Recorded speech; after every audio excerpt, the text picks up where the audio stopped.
Okay, I think we're live. Okay.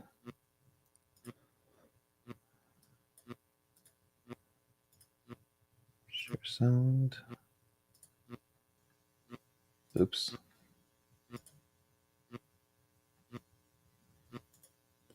One second.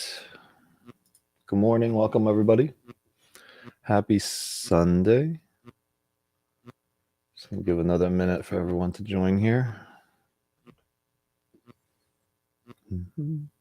Oh man, it's so good to be doing ACIM here on my computer at home, not in a hotel room, my laptop.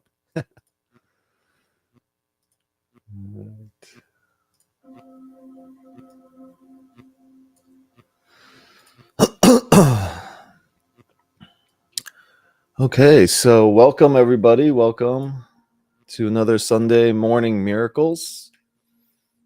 And it's amazing to have all of you join us here this morning. And so we'll start this morning with it's a little close eye opening meditation, if you will.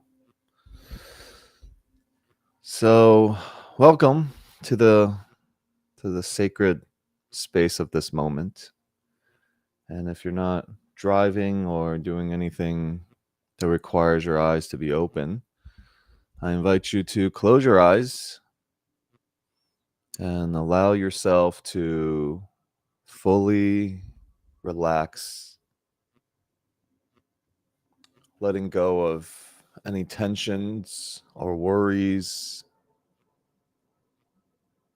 anything that doesn't serve you that's lingering with you this moment. And take a deep breath in. Feel life's energy flowing and entering through your body.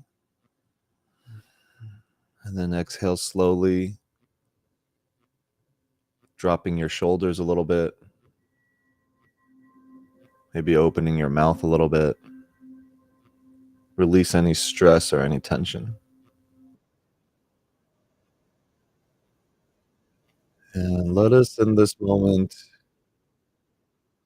allow and connect to the deep divine wisdom that resides in each one of us.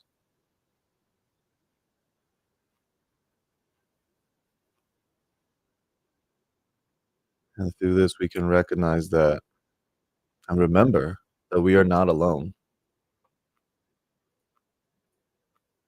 We're joined by countless beings of light, even in the world's environment today.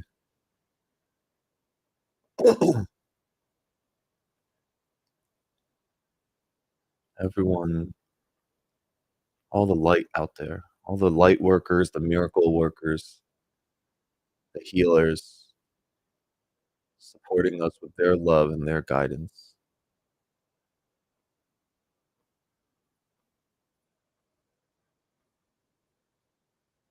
And so in the center of your mind, in the stillness of your mind,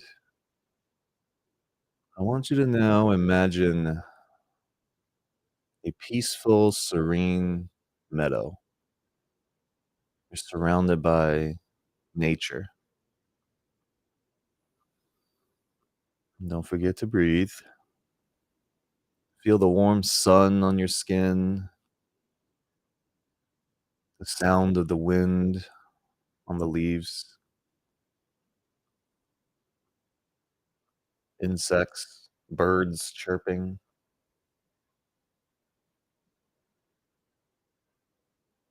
Ground yourself into this moment.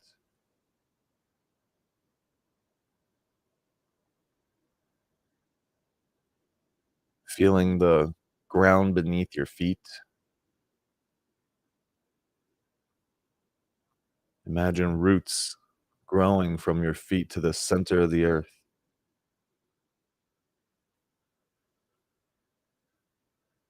anchoring you into Pachamama, into Mother Earth.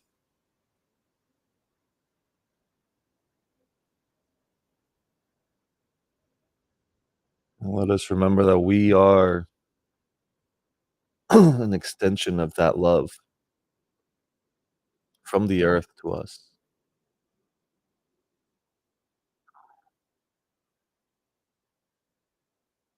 and give us the chosen power of love over fear today, forgiveness over judgment,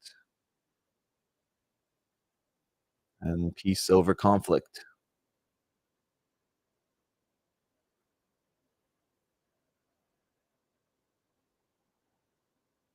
And in this moment, allow this phrase to penetrate your being to the deepest and the deepest part of yourself. I release all judgments and embrace compassion. I choose peace in every situation.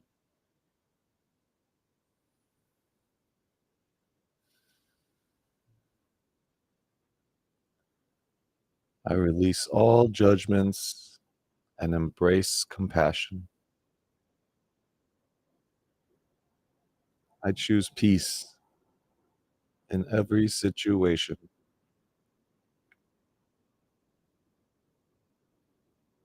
Allow that affirmation to sink into your soul and awakening the light within.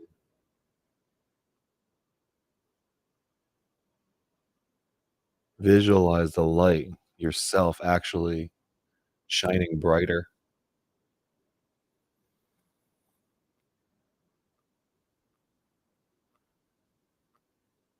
I release all judgments and embrace compassion. I choose peace in every situation.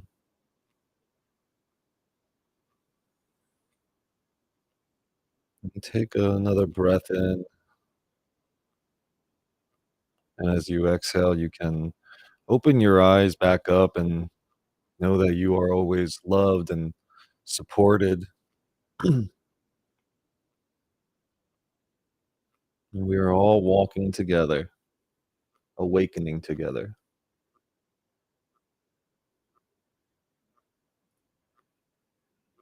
And welcome back to this moment, to this call.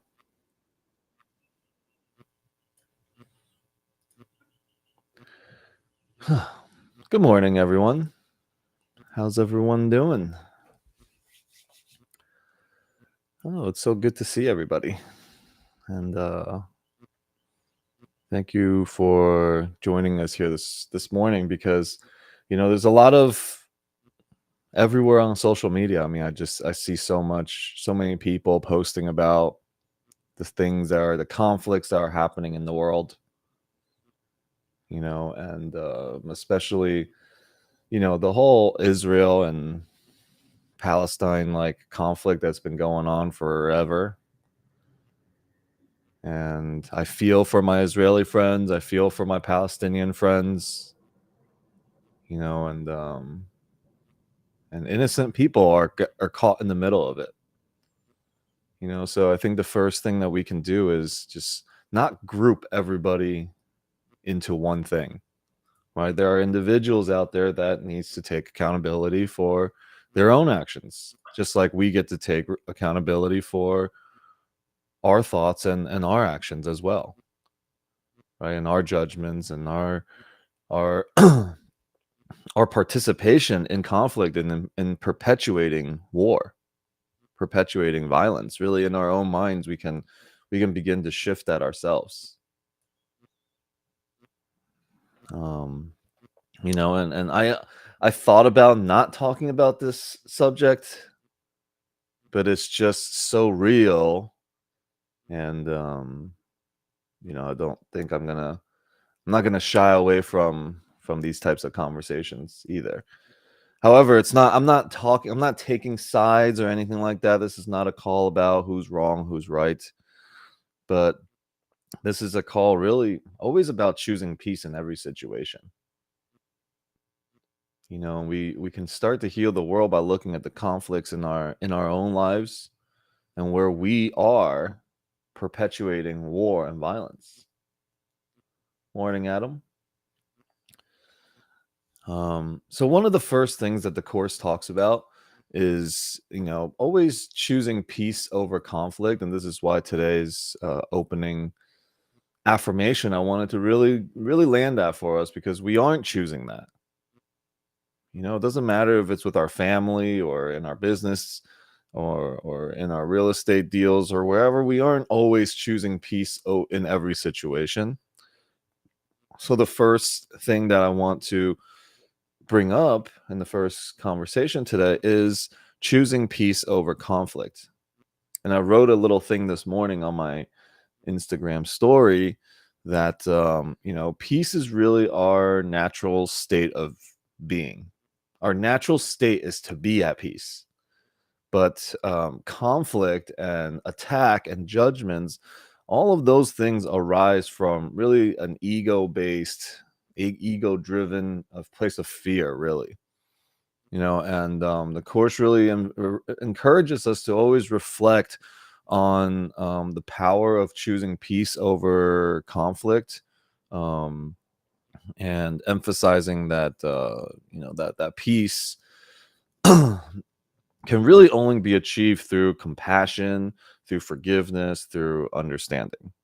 Like there's really no other path to it. I mean, we can say that yes, we get to experience this, whatever, but ultimately there is a holy instant. There is an instant that when peace comes, it's in the exact exchange of understanding, compassion, and forgiveness. When we truly access that, then peace is also it's a cause and effect, which really happens at the same time. So there is that one moment where that healing and that miracle happens is when we truly step into uh, understanding the situation from the other perspectives, showing compassion, and then also forgiving.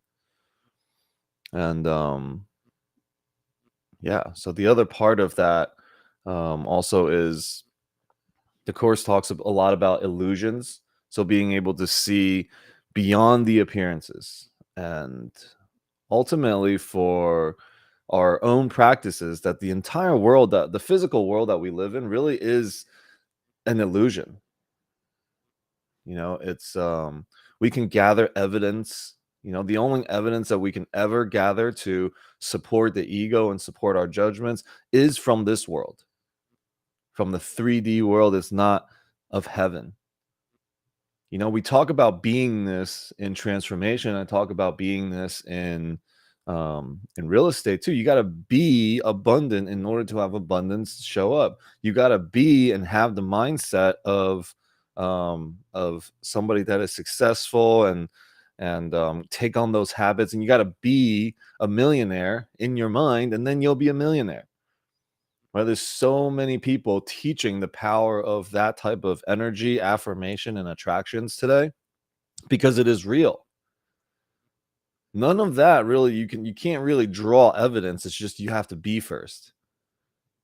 And a lot of people are teaching that. It's very metaphysically, it's very woo-woo, but it's starting to be adopted more and more that the power of attraction is true and it's real.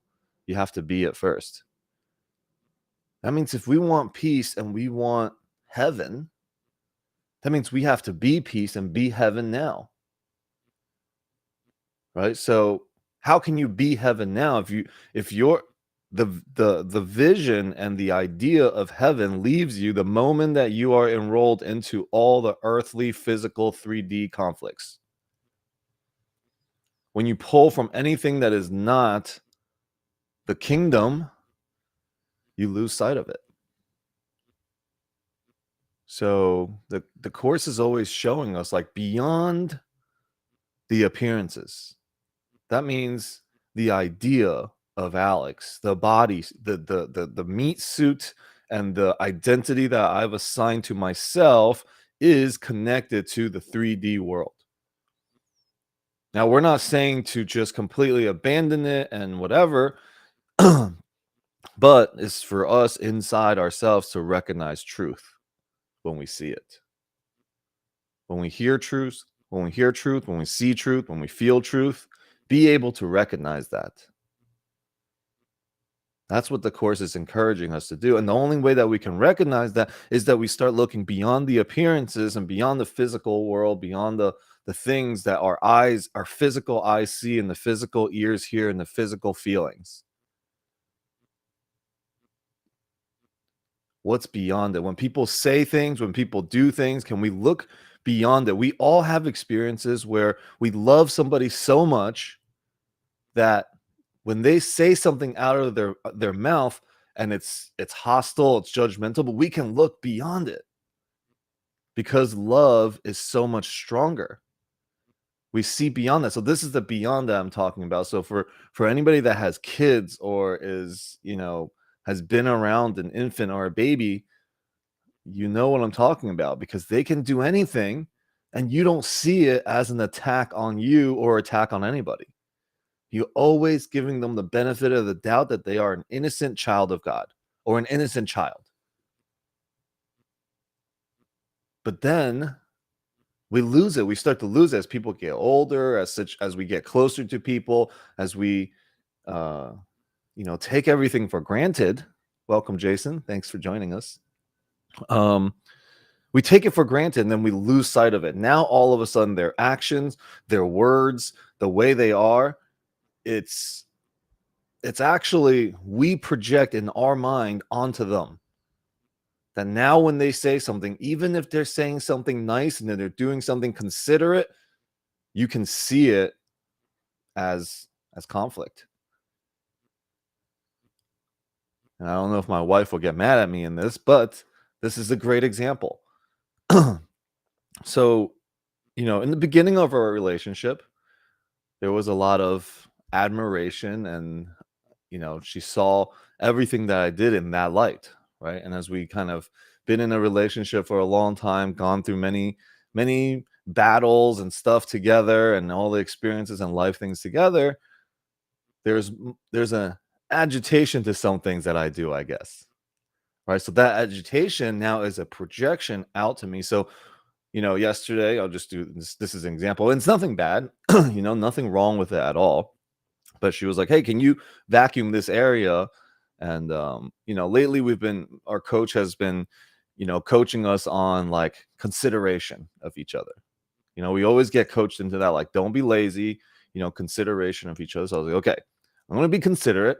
So I vacuumed and I thought about taking the vacuum back up to the closet because that would be considerate, right? Then I was like, wait, she normally like vacuums again after I vacuum. So let me just leave the vacuum right here and I'm being considerate. I'm like going extra consideration, right? And then she comes back, sees the vacuum and goes, "Why'd you leave the vacuum here?" Like it would be considerate if you brought it up to the closet. So which was the truth? What happened there? Was I being considerate or was I not being considerate? She right or I'm right? And the thing is, neither of us are right. We both looked at it from our own perception, and our perceptions are always clouded by illusions and our own judgments. And how can we start to look on the world like this? We practice by looking at people. When people say and do things that we would normally get triggered by, we look beyond it to, okay, they are an innocent child of God, right? Whatever they say, whatever she says, whatever they say, great. That's still love because I'm projecting love and the light. I'm looking only for the light in somebody. And that takes practice. That's an everyday practice, every moment, every person that you meet, because you are projecting onto them. Okay, you are painting a picture of somebody, right? Like McGenna shows up. I have such great admiration for McGenna. I don't know if she can ever say anything. I'm gonna be like, oh, what the fuck? Because there's just a lot of love and all of that with that, right? So and then maybe somebody else shows up that I'm triggered by. Anything that comes out of their mouth, I'm gonna see trigger. I'm gonna look for the trigger. And so the reason why I'm talking about this right now is because I want us to be able to extend and look at even more, even bigger, pushing our boundaries to where we can extend our understanding, compassion, and forgiveness. I started with a baby, then it's like, okay, in your relationship, and more examples of that. So for each one of us, look at who triggers us. That's a teacher. I've created a character of somebody that triggers me.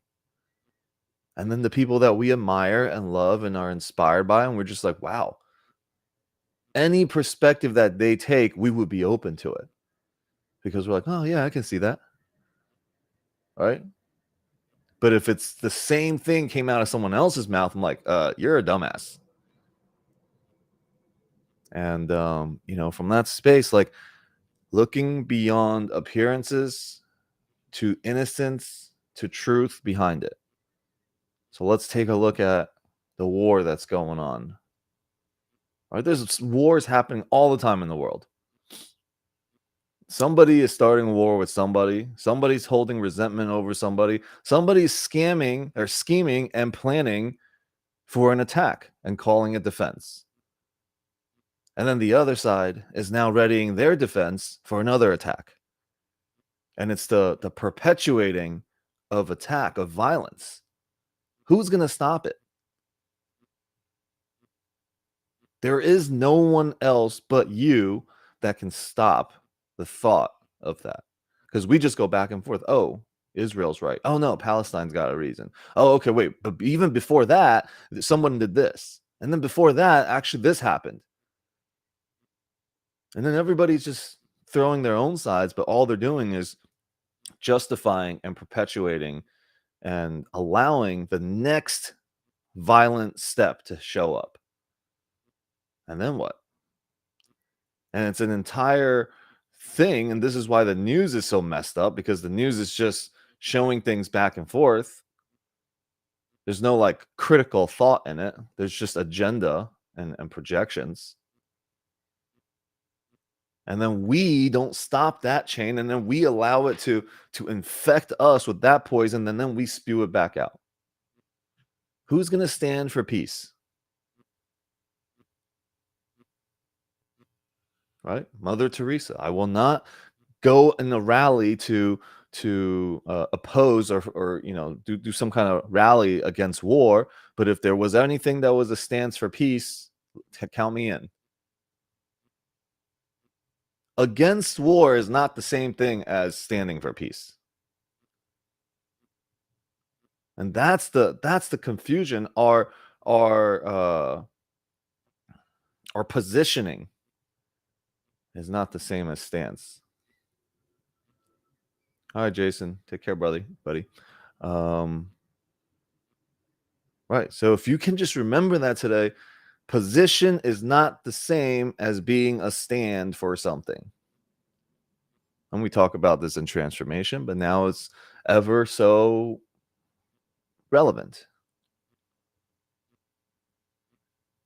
Right. So everyone that is putting things out there that is saying they're against the war, they're against this, well, that's not calling for peace.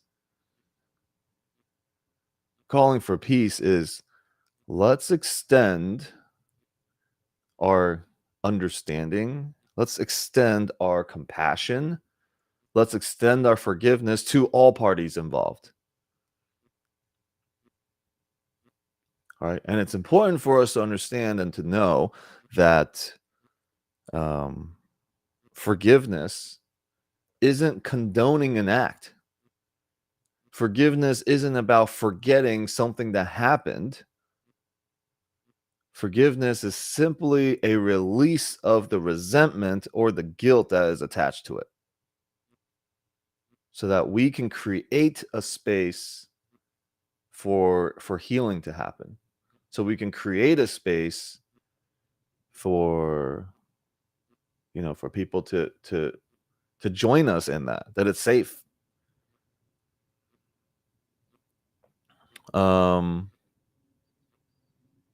Yeah. And again, for us to recognize that our perceptions are usually and probably always probably always, clouded by our illusions and our judgments.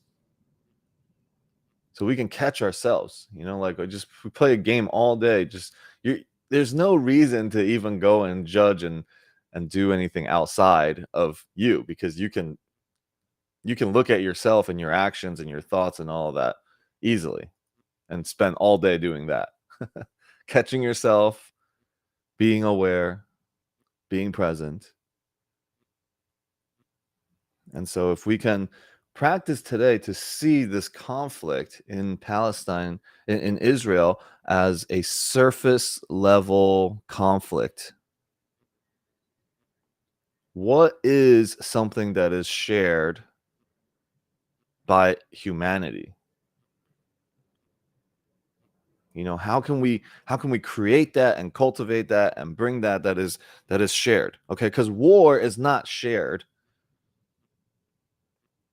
Our natural state is peace. This is what the Course tells us.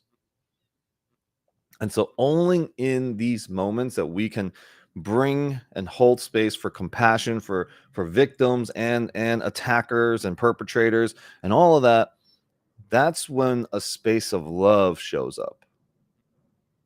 We are actually, if we are triggered by what's going on, that means we, on some level, are calling for love. We're calling for our own love. Okay, this is, I get to be kind somewhere.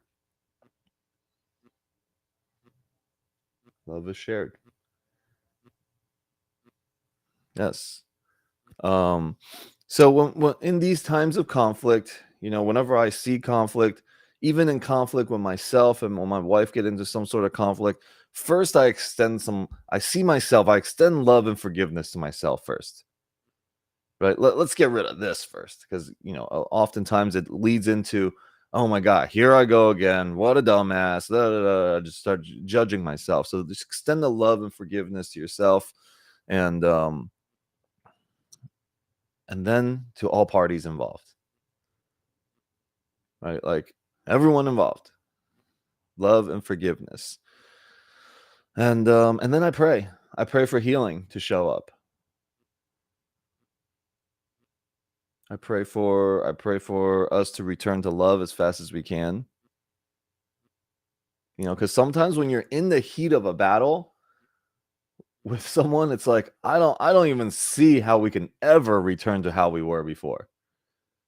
And it's such a lesson and a teaching when love and I go at it. When my wife and I go at it. It's just so, like, I'm like, who am I? I don't even know what I'm saying sometimes. Just like on these calls, it's like something takes over and it's just speaking into what needs to what what needs to come through. When the ego takes over, it's the same thing. I'm like, did I just black out and like I don't even know what I said. I know it's completely insane though. Right? I mean, when we get so angry, it's like it's straight insanity. And then somehow we're always able to go back to it. We're always able to come back to love.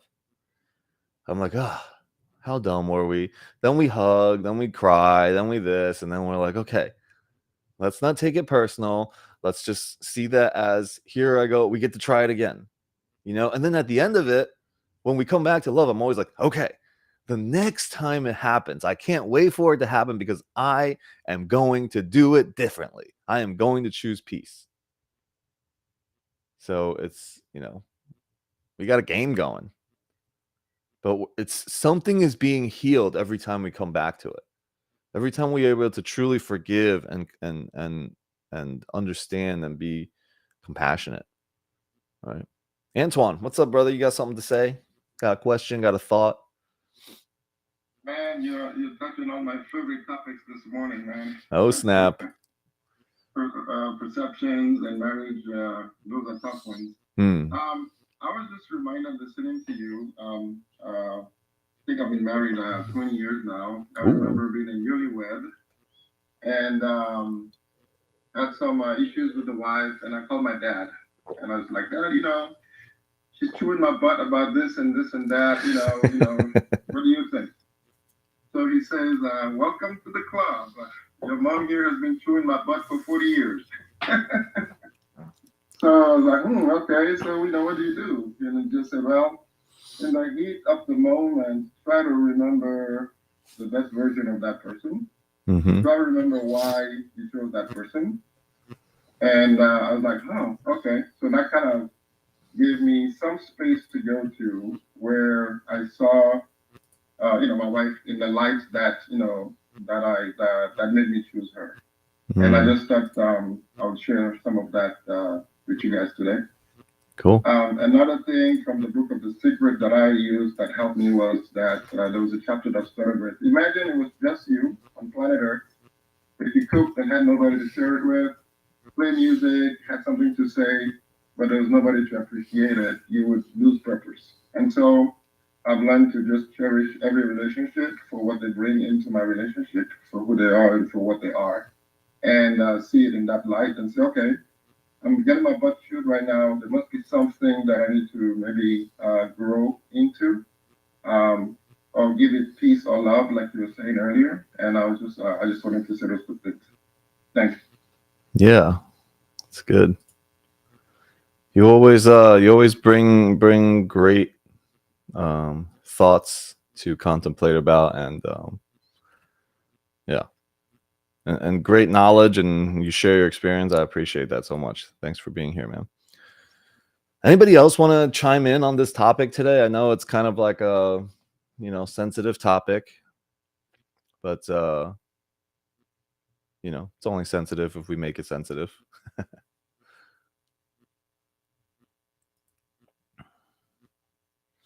Let's see. I just went onto Google, and I'm just clicking and looking for any quote from Marian Williamson on peace.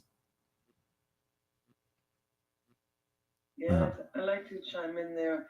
My what I've learned since walking in these being in these rooms these past 3.5, 4 years, what I've found peace to be is that and the only way we can affect peace in the world is choosing peace in our individual lives every day, in all the decisions and everything that comes up, because I really believe that that's where it starts. We can't really or at least we feel that we have no say, and we can't do anything as far as what's happening in Palestine and in Israel, but we do by choosing peace right here, right now, at every moment, at every situation. That's how we do it. That's how we do it, and that's how the ripple effect starts. Because if we are all in peace, inside, once we have peace inside, we radiate peace to the world, to everyone. And if everybody could feel that, there wouldn't be any need for war. And so peace starts with every decision we make in our daily lives. Mm. Yeah, and Marian's quote, actually, the first one that I pulled up on peace, it says that she says that the ego says, once everything falls into place, I will feel peace. Right. So think about how we're just, oh, if they just stop fighting, then I'll feel peace. If this happens, then I'll feel peace. If she just listened to what I was saying and get my perspective, then I'll feel peace. And Spirit says, find peace and everything will fall into place. So interesting. Hey, Kim, hard to choose peace when you're in a tough moment. You have to catch yourself and be aware of it. Yeah, I mean, totally. It's very hard to just choose peace, but it's simple. Just choose it. Now it's a new moment. Choose it. So I'll get to you in one sec, Donna. And the other one that I love that Marian Williamson has is that love is what we are born with. Fear is what we learn. The spiritual journey is the unlearning of fear and prejudices and the acceptance of love back into our hearts. That is real. That just really sums up spiritual journey for all of us, right? Whether it's religion or anything else, it's the acceptance of love back into our hearts.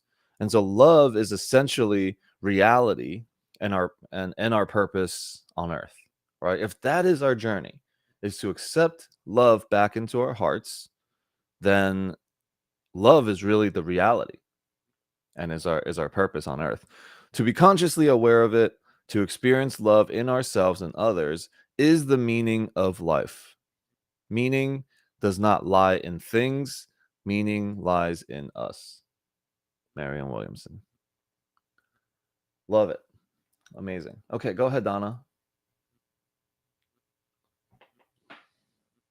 So, it's hard sometimes to just like read articles like, where civilians were taken, like grandparents at bus stops and children ripped from, parents' arms and murdered. Like how do you like look at that news and just say like, I mean, I know there's been conflict going on there forever, probably thousands and thousands of years, but how do you just like try to neutralize the news in a way so it doesn't stir up all that emotion? Yeah. So here is the illusion that really creates that inability to overcome certain conflicts in the world, is that we don't see oneness. We don't see that all of us put together as one son of God, one child of God. That means every single person is just an extension, a piece of us, right? We believe, okay, somebody's a mirror for me. Okay, that means all of us, there's one sonship that needs to come together. Okay, if you cut your finger, would you be like, oh my God, like just, you want to start like if you, let me see, let me find an example. Okay, so sometimes I like, I'm like clumsy and I'll bump into things or I'll kick things and I'll hurt myself, right? Or hit my head into things.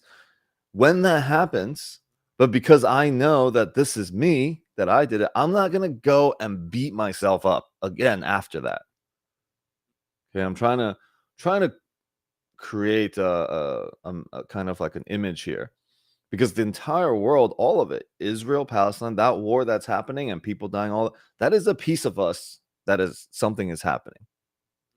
And if we can connect to the whole thing and forgive ourselves for hurting ourselves,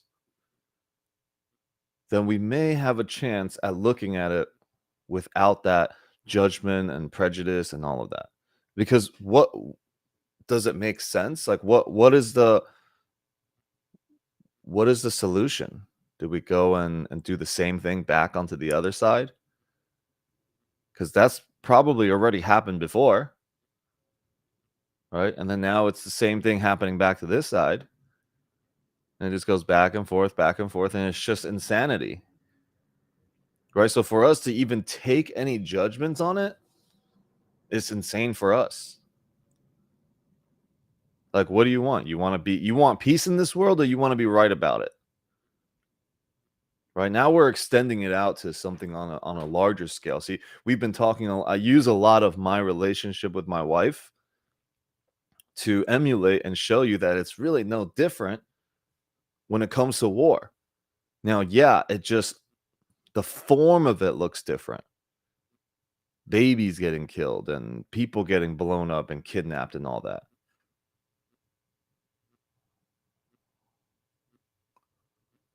Yeah, and let God, let universe deal with karma or whatever, you know. Brooke's like, I'm not judging them, but I just pray that karma slams them hardcore. You're hilarious, Brooke. You know that? I can't wait for us all to create a podcast and it'll be hilarious as well. Oh yeah, it will be. All right, Adrian. Yeah, thanks for joining us here. All right, Antoine, give us some wisdom. No, actually, I learned a big one. The first reading where you were, I wish I wrote it down, but ego versus spirit, looking at things in that context, give me a picture of a scale. Where am I on the scale? So every decision that I make, it sounds like I could be on the scale and I can look at it from an ego perspective, or I could look at it from a spirit perspective. And so if like the bad news and things like that, my ego will tell me immediately, that's really bad. I'm judging. I get a bad feeling. Me. But on the other hand, on the scale, I could say, okay, as a spiritual person, as a believer, as a spirit, one with God, I can tap into the infinite power. I can go into that next higher level vibration to deal with the problem. And so by giving it unto God or by giving it to the Spirit, I think as a person, personally, that would be the right place to submit the problem and say, that's beyond me. God, I pray that the war stops, that the killing stops. And that's infinite. That's just something that nobody can put their hands around. But I think that'll be the right tool to use to deal with the problem. But I just wanted to share the analogy of the scale. And if you don't even mind rereading that phrase, I'd love it. That was very powerful for me. Yeah, I put it in the chat. I put ego says once everything falls into place, I feel peace. Spirit says find peace and everything will fall into place. That one? Yes, thank you. Yeah. All right. Anybody else have anything to add to that one? I think I might. Oh, Javier, go ahead, brother. Hello. Hey, that first of all, thank you so much for the meeting and talking about this today. That I haven't really seen any news about it. I have been so busy in so many things that I'm learning with you guys what's going on there, which is something that we don't have used since we were born there, like fighting out there. But I came from the island Cuba, and in Cuba, you only heard the news were like the whole war was from Israel. So we saw so many proofs that Israel was wrong against us. And then when I moved to the US, it's the opposite. So I'm like, well, if you put together both stories with a lot of reporters and people, you will realize that it's as you said, it's like there is so much. This is your fault. This is not my fault. And then when it's time to start like judging, literally, it's so hard to judge when you saw both sides. It's kind of like both are guilty, both sides are victims, and it's very frustrating seeing the injustice taking place. But just to let you know that I know what it feels, the frustration from both sides, because I have been in both sides and we sorry. Thank God, not living in the place, but just listening the different points of view. Yeah, it's super fun what's going on. So thank you so much for bringing this topic today. Yeah, of course. And I want to bring, I just flip open, of course, A Year of Miracles with Marian Williamson. I flip it open, and it's just the perfect thing that is being shed upon us. So I'm just going to read this first to inspire some more love into our space. Day 264 on A Year of Miracles. When justice calls to me, may I always respond. So first, like what do you think that, like when you hear that, like where does it go for you? Blanco, welcome. When justice calls to me, may I always respond. Now 20 plus all the people on in social media and stuff, everyone hearing this, there's probably that many different perspectives on what this means. Right? When justice calls to me, may I always respond.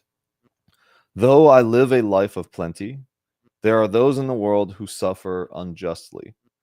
They are bowed down in sorrow and suffering by systems over which they have no control. May my life, in whatever way possible, help ease the burden of those who suffer from the injustices of the world.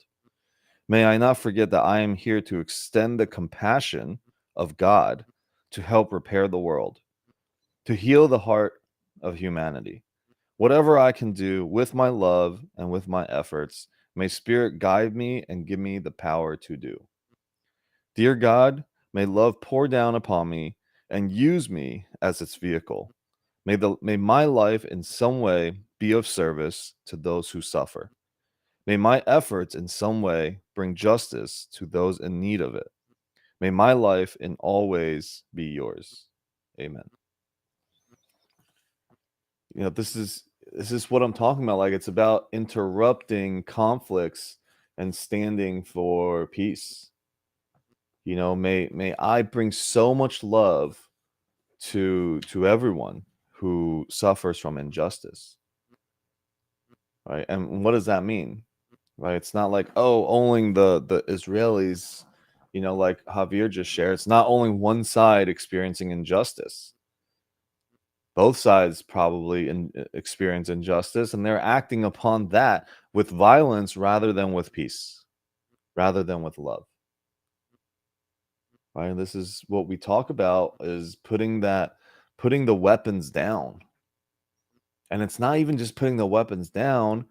Don't even participate in watching the war, watching the conflict, because you will be pulled back into it, and you will pick your weapon back up, and you will take a side. If you keep going into that, but looking beyond it is walking off the battlefield completely. It's not just putting the weapon down for now, and I'm going to pick it back up, but I'm going to walk off the entire battlefield. And anybody that needs love, needs service, needs help, I just go and do so.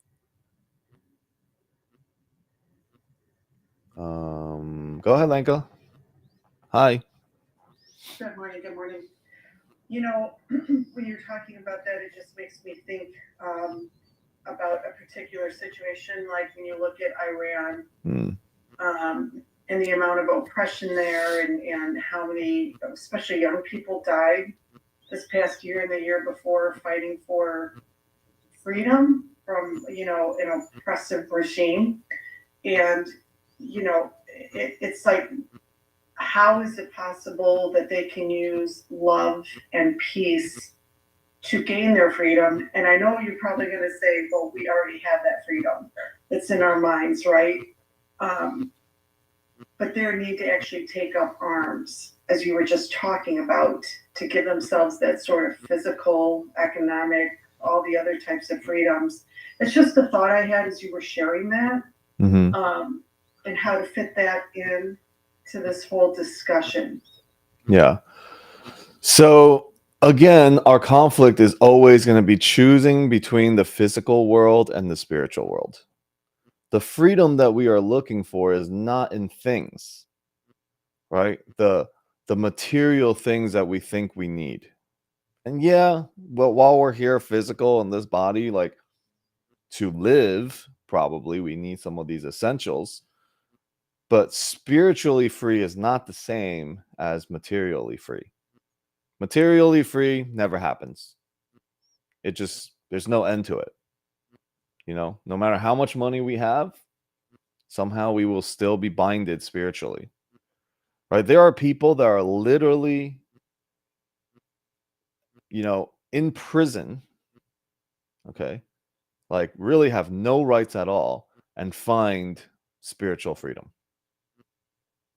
Locked in solitary confinement 23 hours a day, and are able to free their minds. Actually, they have no choice but to free their minds. They can go places, and they can experience things that they're not even physically experiencing. So when we go back to that, right, like, how do we begin to at least be at peace with what's going on physically, so that we can start to discover our spiritual journey, which, like Marian's quote says, is to allow love back into our hearts. Now, everybody's what's it called, curriculum or course is a little bit different, but it's just different only in form, right? Because you may struggle with one thing, they may be struggling with that, but we may struggle with something completely different in form, but it's really the same energy that we're looking to return back to love, right? Their struggles over there are very challenging, and then somebody else here that has everything somehow still has the same struggle, that they will commit suicide and end their life, because it's that hard. So it's the mind freedom, the spiritual freedom, that isn't there, because we focus too much on everything outside. And that's really the challenge for us is, to know truth, to know how to know that what we're looking for is spiritual freedom and freedom of our mind, and then reflect that back out. And the physical world will always be a reflection for how you are inside and what you make inside. And one of the one thing that's real for me is I was having a conversation with my buddy, and literally everywhere he goes, he sees like people stealing and this and that happening. And I'm like, dude, how do you're always in the place where you witness chaos and all this stuff. I'm like, I go anywhere and I don't even see it. It doesn't show up in my space. So is it that for me, it's not happening? Is it not happening in the world? Right? Or is it just not in my peripheral? Because yes, our minds and our bodies are so powerful, we actually block out 95% of the things that are happening around us. If we were actually able to hear and see everything that's happening around us, we would probably not be able to take it. We couldn't compute all that. So we selectively listen and draw in information. But since the world is an illusion, we draw in whatever we want to draw in, whatever we make real in our mind. So it's the freedom of the mind. It's the freedom of our spirit, right? And our spirit it resides in the center of our mind. Go ahead, Fraser. It's interesting that you were saying that because when I was angry and more negative, all I ever saw were bad things and all these things going on, and my reactions were very big to certain interactions. And now, as the years go by and I practice positive affirmations and peace and love and all that, I don't see those things as often anymore. Mm-hmm. I rarely see them. I see beautiful people, and all the beautiful things in the world. And the less that I focus on these negative scenarios in the world, and I focus on the positive and try to, exactly like you say, to put the love that comes in, you put it out freely, and it seems to just disappear. It's kind of like your experience with the car, driving thing that you talked about. It just kind of happens after a while where you don't see these things. It's a beautiful thing. Yeah, for sure. This is, and we get to look at all the things that trigger us and why we still see it. Why is that real for me? Why is the suffering and the pain and the justifying it? And we do. Now, okay, we're talking a lot about very high level spiritual things. Now, if we come down a little bit to the 3D physical world, the Course also says when we are in fear, spiritual awakening isn't happening. All right, one or two things is there's only two things that is possible for us. Either we have fear and then spiritual awakening and freedom disappears, or we are in like clarity, gratitude, spiritual awakening happening, the freedom of the mind happening. Only that's happening. And then the ego and the physical and all of that and the fear is gone. All right, we're just like, oh, I really believe it's, I can see it. I can see all of it. It makes so much sense. That level of godly clarity, there's that awakening moment for all of us at some point. Every one of us will have it. Like, what have we put aside? And yeah, but when we are in fear, it doesn't exist. So physically, if we don't have our essentials met, if we're living on the streets, right? Well, God isn't in the Course of Miracles at that point. God isn't being able to eat. God isn't being able to find shelter. God is able to find someone that can help us. So for all of us, it's a little bit different in form. But we're all looking to return to a safe home. And it does not reside in the physical. So yeah, let's see, what else?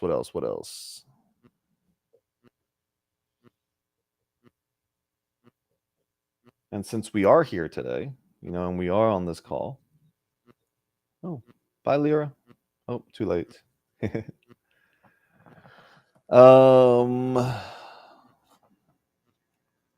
So yeah, let's just collectively, as we do our day today and we meet people and we see the news and we see people's posts, whatever it is, we just extend love.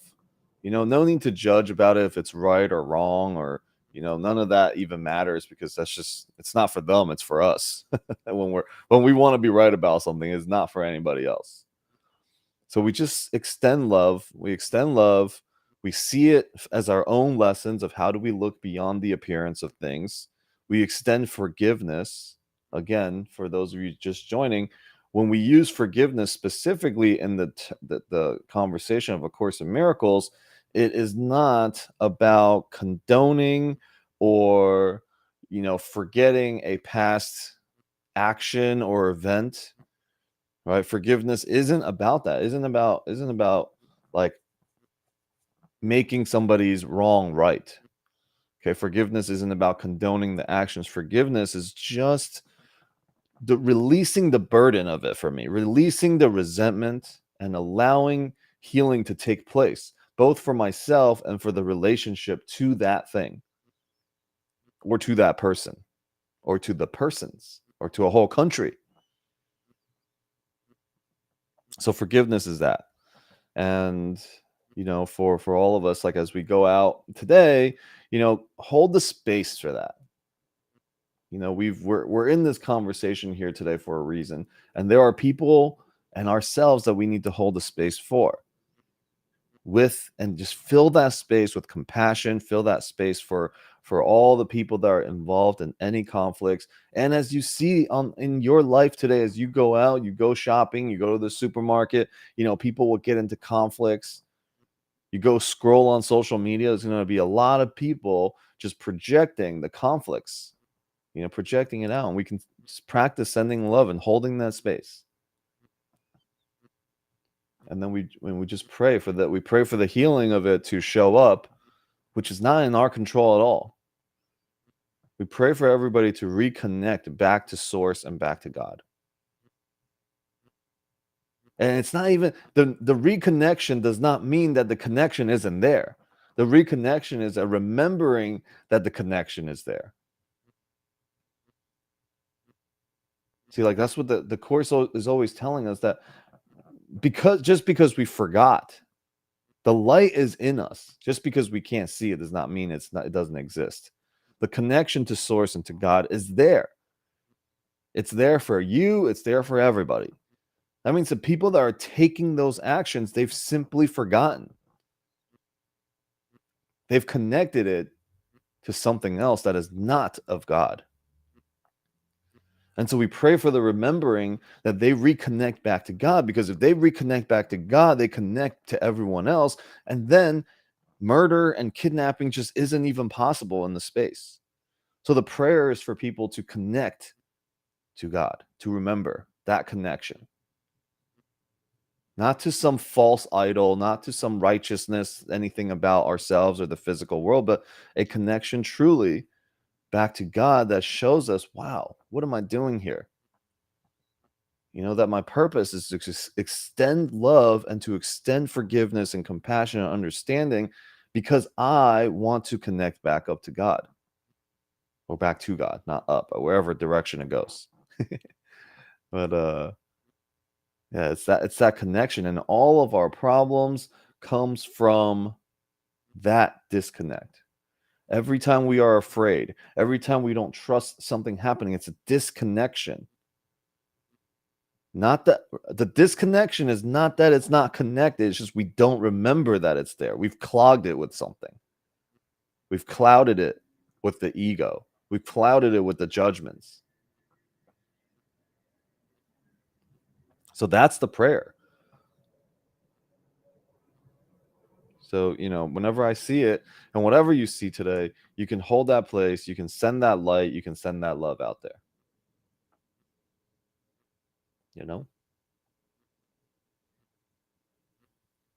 Okay. Any other thoughts? Any other questions?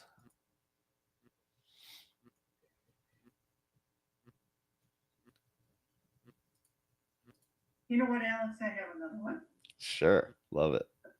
This is just,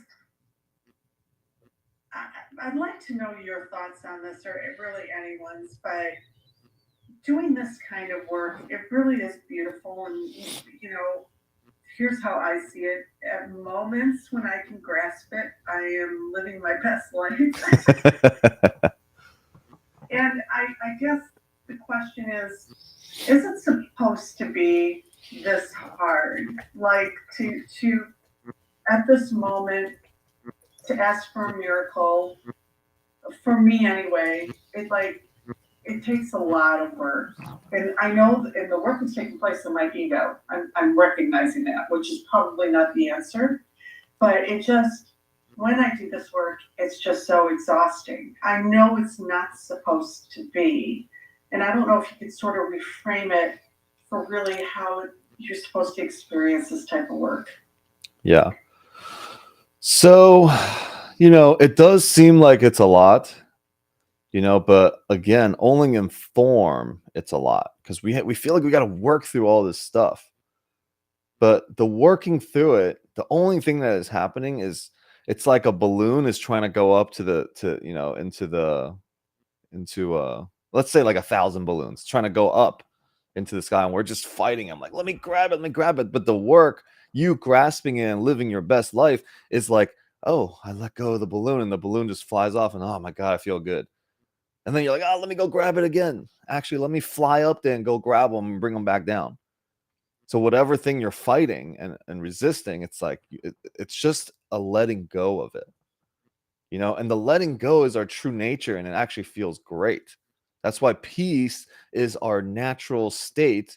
So if we just like relax, into it, then it's like, wow, that was easy. But then since we're fighting and it's 1,000 balloons, it's going to really pull me up.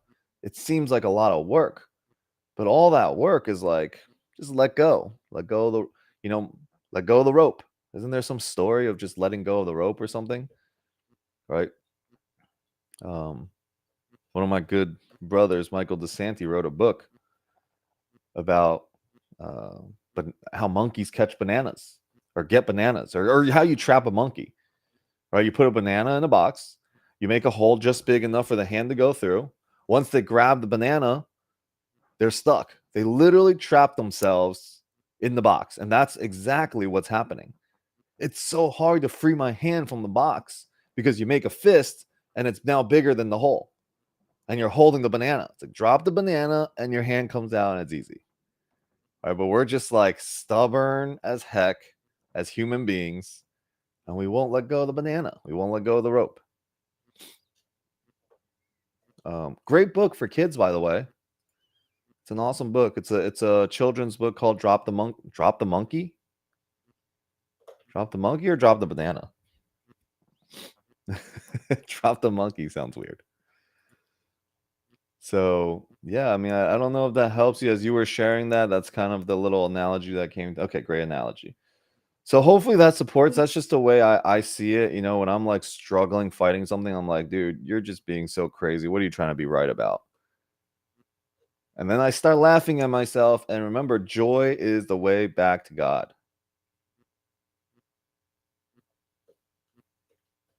So I start laughing at it. I laugh at a lot of things. My drop the banana, it's called. My wife and I just had we have a new agreement on Fridays between 6 to 8. No distractions. And this, we connect. That's it. And so this first one, it was great. We sat for an hour and we just talked about what we loved about each other and what we loved about our journey. It was just funny, some of the things. And one of those things, she's like, I don't know if I'm that funny, but you laugh at everything I do, and I think I'm the funniest that I can, ever around you. He's like, I think I'm funny because you're always laughing at everything. I'm like, because it's funny. And laughter for sure is the way back. Right? I think there was like some book or something that I read that like the way to a woman's heart is to like make her laugh or something. If you can make a woman laugh, you will have her love, I guess. Is that true? Oh my God. There's literally 1, 2, 3. Okay, there's 4 of us. 4 men here surrounded by all the women on this call. Hello. So what else? Where else can we digress to, be distracted to?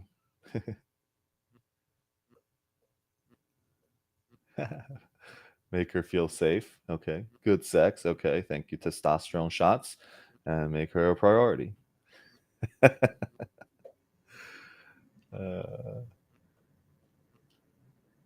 Yeah, also, when you are in this place that you just feel like I'm living my best life, like you can stay there, but the way that you stay there is just like, don't grab onto a bunch of things and be right about anything. The news, people, there's all these objects that are going to try to tempt you. I guess in like yeah, go ahead. I'm sorry, Alice. It's so interesting that you just said that because I'm recognizing that in that moment when everything aligns and I'm at peace, as I start to feel like I'm exiting that peace, I'm actually attempting to grab onto that which I felt got me to that place of peace. Mm-hmm. Which is a different form of grabbing, I think, the same kind of balloons. Okay, if I could just do this again, if I could just do it this way again, I'm going to find that peace. Yeah. How crazy of us to just keep doing that. It's like, you're in peace. It's like, wait. This is not peace. I got to do something. And then you go and find something else. What?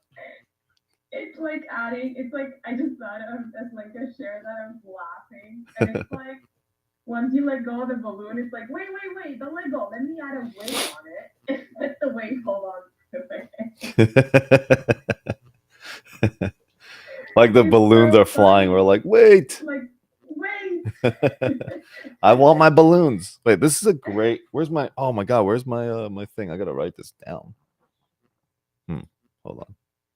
It's so wonderful. Thank you, Lenka, for bringing this up. Seriously. It's so wonderful to like, because it's like, okay, then, and I don't know if this would be what the Course in Miracles calls the specialness, right? Because it's like, did I make this moment special? And like, I'm grabbing onto it as opposed to just letting it be as, oh, it's just peace and be present with it. And then the moment I hold on to it, I'm making it special. Mm-hmm. It's false idols is what the Course calls it. Yeah, you made the moment. We make special of false idols, right? We make this balloon a false idol. We're like, if this balloon can just stay right here, let me tie some weights to it. If all 1,000 balloons can be right here, then I will find peace. And it's exactly that quote from Marian Williamson. Ego says, I will find peace when all these things fall into place, when all the balloons are tied and right here exactly the way it is. And Spirit says, when I find peace, all things will be, or what was it? I don't even remember what it was. All things will be in place, right? So like, just let the balloons go. And I found peace, and all the balloons will go where they're going to go. For me, I heard over the weekend, and I've probably heard this many times, so this weekend landed differently. And it was the need to control comes from this like fear that this world is not safe and that I am not safe. And so the need to control comes up. And so I feel like when I grab onto the balloons and add on the weight, it's because it's like that for me, that need to control comes up. And once I experience that, it's like wanting to experience it, like, oh, go. Whether that is peace, love, or whatever it is. But thank you. This is great. Yeah. Yeah, and Kim on Instagram just said, she had a pastor use kind of like the same analogy with Sub Justin with the balloons, which is like picture a person that's giving you all the stress and all of that inside this balloon. You let the balloon go, and as it goes further and further away, that stress kind of goes further and further away. Right. I think I had done some kind of closed eye meditation, something similar to that. It was more like someone, you're watching a movie and you're watching a movie screen of your big problems, whatever the biggest one is, and then you visualize yourself watching it, and then you take a step back and you visualize yourself watching it, and then just go all the way back down the road, and then you're like, what's the stress again? Right. So it's the same thing with these balloons. It's just I love that we just keep going on with this analogy of balloons. But I think it's great, so I'm actually writing it down. Anybody else want to share anything?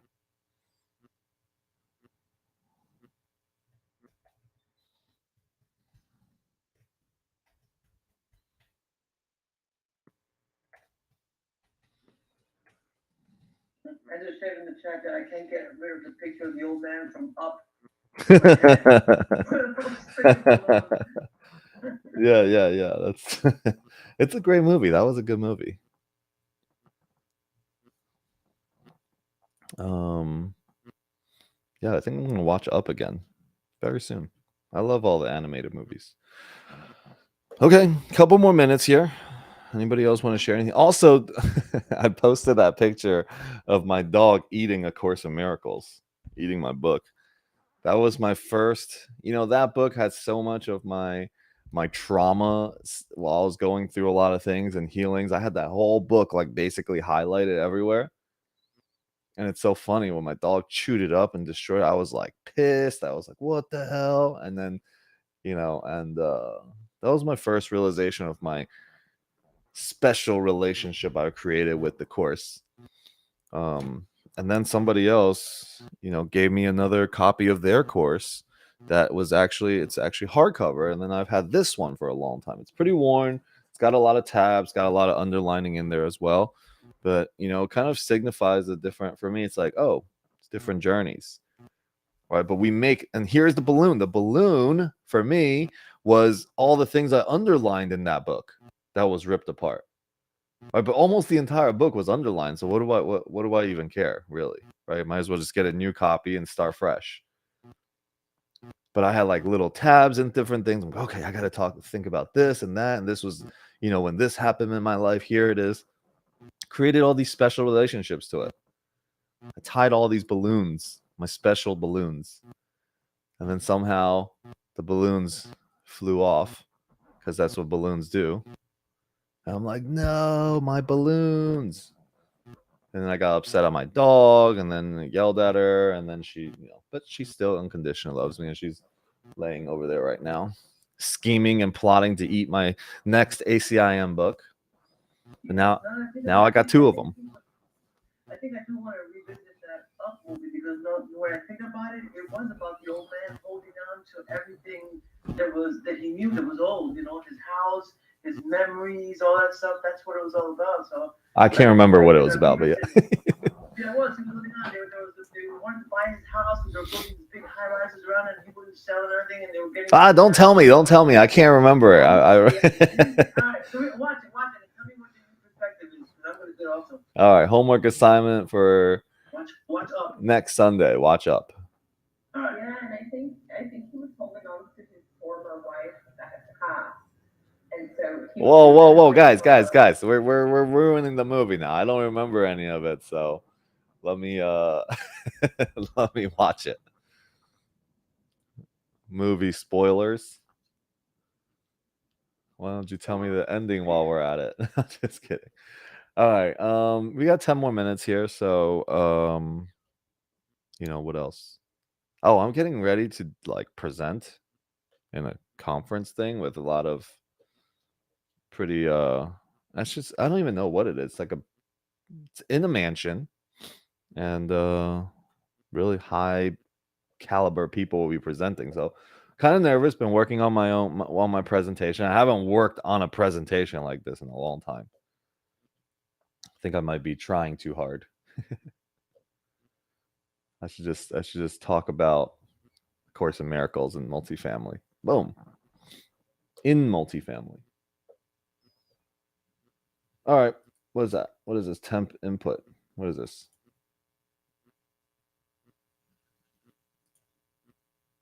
Open file. Which is oh, what's this? Who's this fat little kid? Okay, never mind. Don't worry about it. Don't tell me. Don't tell me. I can't remember at all. It's been so long. Okay, Donna, I will ask probably some help in a little bit because gotta have it done today. All right. What else? I feel like we covered a lot of really good things today. And we came up with this analogy of the balloons together. Thank you, Lenka, and everyone else.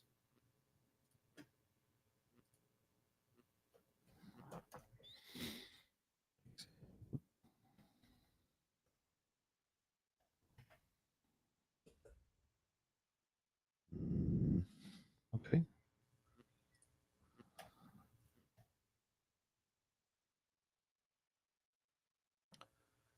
Yes. Hey, Alex. Yeah. Good question. Mm-hmm.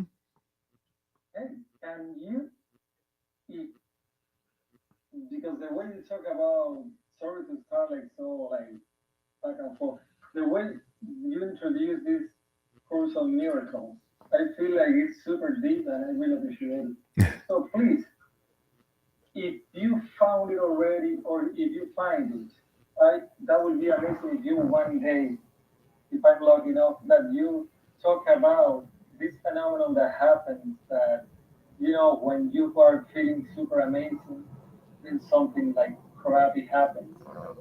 And then you take it on like, oh my God, I thought that everything was perfect. And look at now this bad thing. And then you start like losing the faith on that amazing vibe that you bring, which is something that I see repeating in so many friends. Like, yeah, everything is amazing. And then this comes and I'm like, oh, seriously? Everything was doing so good, and then people lose the faith because of that particular, like, yeah, but that's the thing though. Faith is about having it when it's not there. Is being able to see it when it's not there, being able to believe it when it's not there. We have to realize that when those things come to us, when those conflicts and the fears and all those things that show up for us, because they aren't real, they are temporary. Everything that we grab onto, like material things, are all temporary. That is all the ego planning to bring you to a place of conflict later by first giving you this. Here, play with this. It's the shiny object. Really play with it, and then takes it away. And then all of a sudden you're like, oh crap, that was where my salvation and my peace lies. And so now without it, I'm like, man, everything was going so good. Well, with or without that thing, it would have been going so good. But because we specialized that thing, we made it special. I made a Course in Miracles book that had all the underlying things special. So when it was taken, all of a sudden I'm like, man, I just lost everything. And there's a loss, and then the fear and the angst and the anger and all of that shows up. And war shows up. So for us, it's to free ourselves from the physical, right? And when I say free ourselves, it doesn't mean you can't play with it, but play with it without the attachment to it. And that's going to be the practice.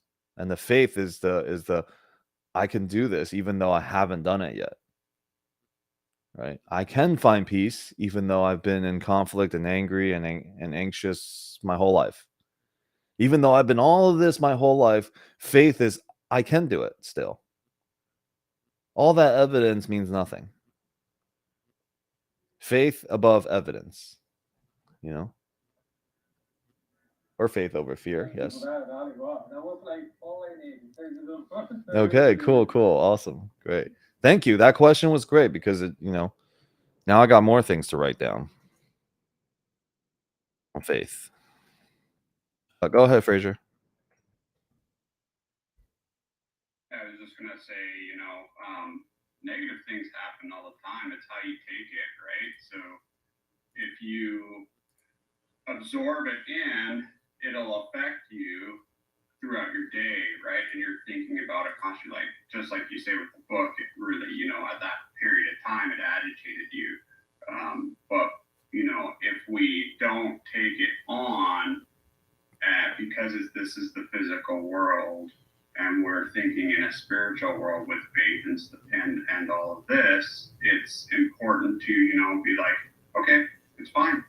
You don't take it on, and it makes your life almost a little easier. Like, it's hard to do that.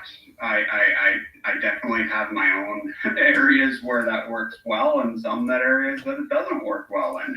But it's a learning process, and it's continuing on that journey of positivity, and faith. That's a big part of it. So yeah, I feel like if we continue to strive to always better ourselves in our mind and in our spiritual life, those negative things don't affect us as much.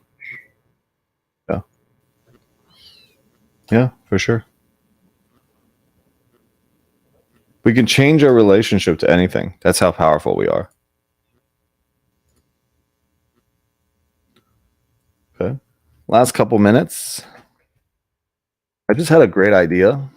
I'm going to start writing articles, and the articles are just going to be me taking notes and putting it of our call and putting it into ChatGPT, and then having it write my article for the day. This is going to be great. Because if you look at my notes, I put it all into my notes, but there's so many notes. My notes, it's not that many, 279, but still. Did you, that's fascinating that you would run it through ChatGPT, because they did a thing where somebody put the question in there, what is the meaning of life?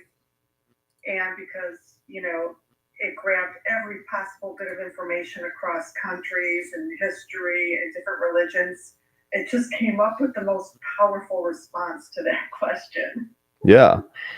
I mean, if you are not using ChatGPT to make your writings better, write poetry, write songs, all this stuff, it's deeper.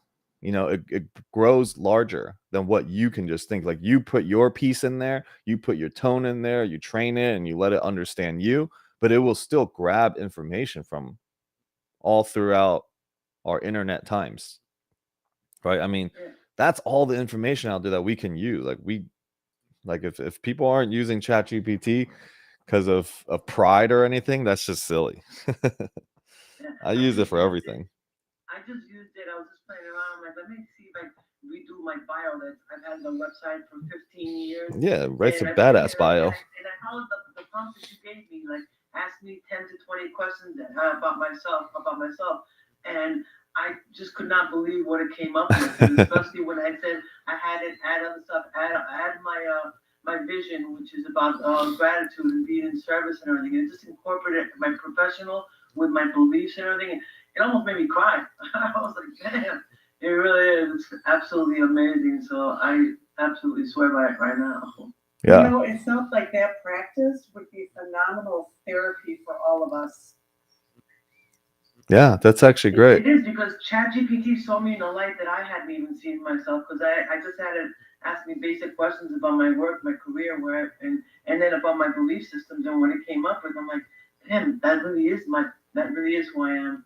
Not the person that I believe that I am sometimes. Yeah, it's and keep that tab. So this is actually something that we're developing right now, because one of the annoying things about ChatGPT is once you put something in there, it just stays there. You can't delete it. It's like now you got to scroll through a million things. So we're creating a software that allows, basically is just going to attach to it, and then you can remove and add things inside that little thing. But the back end ChatGPT will still have the entire full conversation. So just because it's just annoying to me. But I have, in my ChatGPT tab, I have this ongoing, super, super, super long, conversation about Legends Equity Group, about my vision, about what we want to create. So anytime in that tab, I'm like, write me something about this. Like I literally put um write something with a Legends Equity Group vision. Okay, and it just like spit out because it just knows it now. And the things that I keep adding in there is Legends Equity Group extends beyond brick and mortar. Oh wait, hold on. That was for in myself. Okay, wait. Legends Equity Group isn't just about real estate. It's a movement. We're on a mission to uplift communities globally through strategic investments. Our vision is a world where every property isn't just a building, but a beacon of positive change. At the core is our tight-knit community, fostering collaboration and support. So just like a very, very quick, short, like 3-sentence thing I wanted to throw out there. And then I can make it write really long too.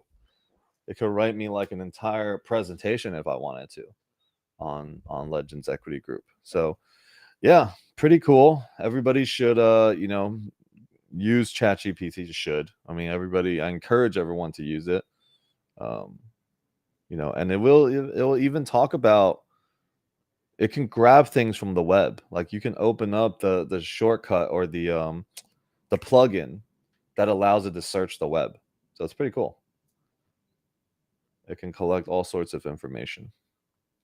Linda, and I think that's a great point. You could actually use it just to find out more about yourself, to see yourself in a different light.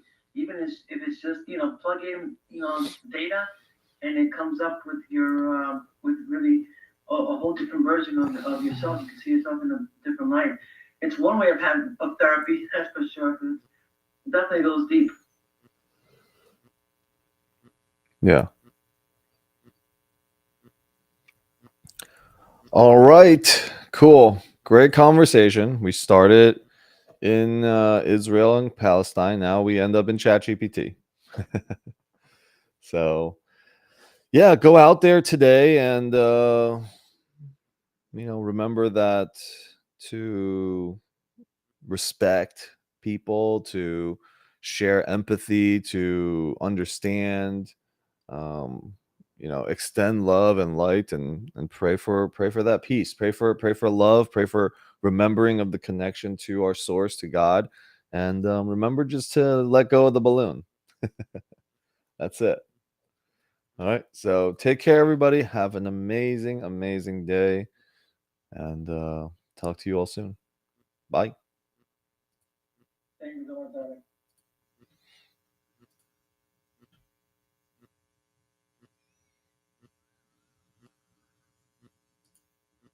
Yeah, Max.